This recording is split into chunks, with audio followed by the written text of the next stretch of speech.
پھر قرآن پاک جب تلاوت ختم کریں تو کچھ نہ کچھ دعا مانگ لیں.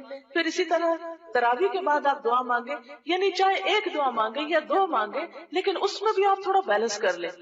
مثلا میں نے اپنے ساتھ طریقہ کیا کیا ہوا ہے کہ میں جو دعاؤں کی کتاب ہے اس کو جاری رکھتی ہوں، کیونکہ اب پہلے میرا الحمدللہ موقع ہوتا تھا کہ پوری ایک اسٹریچ میں پڑھ لے، اب نہیں پڑھ سکتی. میں اس کو جاری رکھتی ہوں. ایک وقت میں 4 دعائیں پڑھی، نشانی رکھ لی. اگلے کسی اور موقع پر اگلی 4 پڑھ لی. آگے موقع مل گیا 6 پڑھ لی. پھر موقع ملا صرف 1 پڑھی تو 1 ہی پڑھ لی، کوئی بات نہیں. لیکن وہ جاری رکھتی. کیوں؟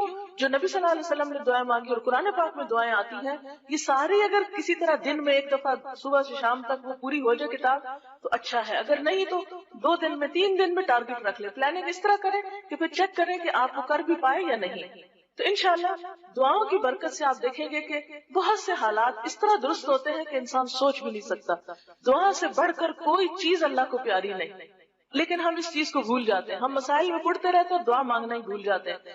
اور آپ خود تجربہ کر کے دیکھیں گے کہ اگر آپ کی توجہ دعا کی طرف ہو گئی اور اس کی توفیق ہو گئی تو بہت سی چیزیں انشاءاللہ آسان ہو جائیں گی.